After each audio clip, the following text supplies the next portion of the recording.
नमस्कार जय जगन्नाथ मु आपणकर सनी स्वागत करुच्ची आपणकर अति प्रिय कार्यक्रम जीवन जिज्ञासा को। आज मन भीतर जो जिज्ञासा जागृत होती ताहा राशि चक्र नवम राशि धनुराशि संपर्क में धनुराशि उपर कौन रहिबो शनि चलन प्रभाव से संपर्क में अधिक सूचना देवाई संपूर्ण समाधान रखापी आम सहित जोड़ी होती आमर अति प्रिय ज्योतिर्विद एवं वास्तुविद पंडित चित्तरंजन महापात्र। नमस्कार। नमस्कार जय जगन्नाथ। शनि चलन संपर्क में आम आलोचना करुचे राशि चक्र विभिन्न राशि संपर्क में आलोचना चली वर्तमान नवम राशि धनु राशि व्यक्ति विशेष मान केमिति कौन रहिबो यार प्रभाव। राशि चक्र 9 नंबर राशि जोटा कह धनुराशि एवं धनुराशि 3टी नक्षत्र 19 बाइन मूला नक्षत्र धनुराशि 20 बाइन पूर्वाषाढ़ नक्षत्र धनुराशि 21 बाइन उत्तराषाढ़ नक्षत्र धनुराशि और धनु लग्नर व्यक्ति विशेष मान आम आलोचना करवा आज शनि चलनटी। तो प्रथमतः शनि चलनटी धनुराशि में शत्रु बुद्धि करेब बर्तमान मुझे कहले हेनी आज्ञा जेहेतु राशि चक्र जो 4 नंबर घर को बा आपण राशि 4 नंबर घर को शनि दृष्टि पड़ो चतुर्थ शनि आपंकी हे किंतु आपण वर्तमान षष्ठ शनि षष्ठ बृहस्पति वर्तमान आप षष्ठ बृहस्पति चलुची जहाँ प्रभाव रे कि मे 14 तारीख पर्यंत ये जो धनुराशि व्यक्ति विशेष 3टी लग्न 3टी नक्षत्र व्यक्ति विशेष माने एवं धनु लग्न व्यक्ति विशेष माने सतर्कता अवलंबन करी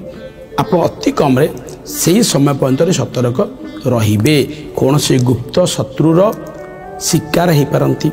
बा पूर्वर कौन शत्रु आपन चेष्टा कर क्षति पकेब बोली तो आपण तार सम्मुखीन हो पारती। तत्सहित मध्य कही रखी कथबार्तार नियंत्रण दिन रे नियंत्रण भितर यदि आप रुहति देखिए असुविधा हम ना कथबार्ता नियंत्रण रखा द्वारा कौन बचासा सृष्टि कर कलह सृष्टि कर ध्यान देवे घरे मध्य भी कही रखिए स्वामी स्त्री भितर हूँ बाप पुओ भितर हूँ भाई भाई भितर हूँ गोटे मतांतर यह समय सृष्टि कर सतर्कता अवलंबन करेंगे किंतु भयभीत विव्रत हूँ ना। मे 14 पर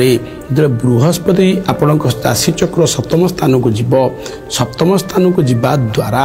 आपणकर बृहस्पति सुख प्रदान करेंगे शनि जो आप चतुर्थ रही अशुभ फल प्रदान करने चेष्टा करेंगे आगामी समय हानि करवा क्षय करेंगे बृहस्पति से लगी समस्त क्षेत्र में जो मैंने कॉम्पिटिटिव एग्जाम देवा मे मास चाहते मे 14 पर से जो कॉम्पिटिटिव एग्जाम की थाए से सतर्कता अवलंबन करे विव्रत भी भवित हूँ मे मस हुए आपण आप सपक्ष रिजल्ट जीव जमी नीट हो जे परीक्षा हो बा कौन उच्चतर विद्या अध्ययन करने परीक्षा दौरान छात्र छात्री मैंने कृतकार्य हेबे अविवाहित मानकर विवाह जोग सृष्टि करेब नूतन भूमि जगह गृह क्रय करने द्वारा एवं घर कर सुजोग सृष्टि कर उपभोग कर सुजोग सृष्टि करेब एत सहित कही रखी जो मैंने नूतन कर्म नियुक्ति में आशा करी कर्म नियुक्तिर जोग सृष्टि करेब कर्म क्षेत्र में उन्नति करेब तत्सहित कही रखी जो मैंने दीर्घ दिन धरी शरीर क्षेत्र पीड़ा अनुभव कर शारीरिक सुस्थता लाभ करेंगे किंतु ये कही रखी मन द्वंद्व सृष्टि करुव चतुर्थ शनि प्रत्येक पंडित कही रखिए आपण खराब रव्रत भयभीत हे ना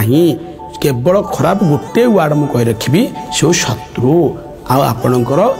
कलह बचासा सृष्टि करेब ये जोड़िए जिनस आप ध्यान देवे धनु राशि 3टी नक्षत्र व्यक्ति विशेष माने और धनु लग्न व्यक्ति विशेष मान कहबी एति खाली ध्यान देवे देखिए शनि चलन जो आप विव्रत होते मतलब आम राशि खराब अच्छी बोली समस्ते कहते विव्रत हूँ ना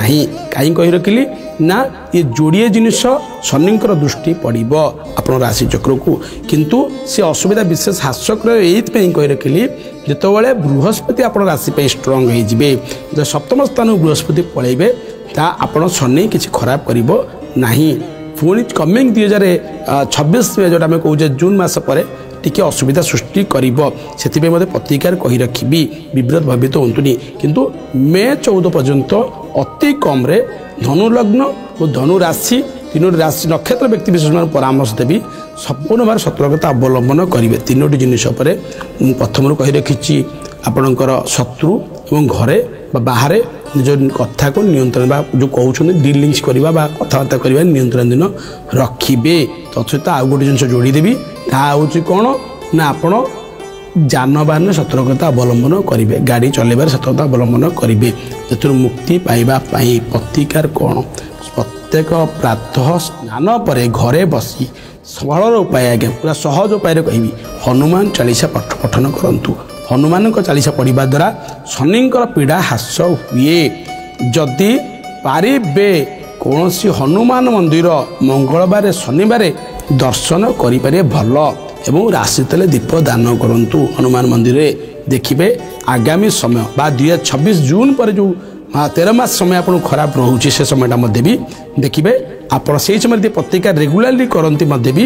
ଅତ୍ୟନ୍ତ ଶୁଭଦାୟକ ଆପଣଙ୍କ ପାଇଁ ରହିବ ଶନି ଚଳନଟି, ଏବଂ ଯାହା ଅସୁବିଧା ଯେ ଦୂରେଇ ଯିବ। ତେବେ ମୋଟାମୋଟି ଭାବରେ ଧନୁରାଶିର ବ୍ୟକ୍ତିବିଶେଷ ଦର୍ଶକମାନଙ୍କୁ ନିହାତି ଭାବରେ ଜଣାଇବାକୁ ଚାହିଁବି ଯେ ସେମାନଙ୍କ ପାଇଁ ଏହା ସମ୍ପୂର୍ଣ୍ଣ ଭାବରେ ଶୁଭାଶୁଭ ରହିବ। ବାସ୍ ନିଜ ଶତ୍ରୁମାନଙ୍କ ପ୍ରତି ନିଜ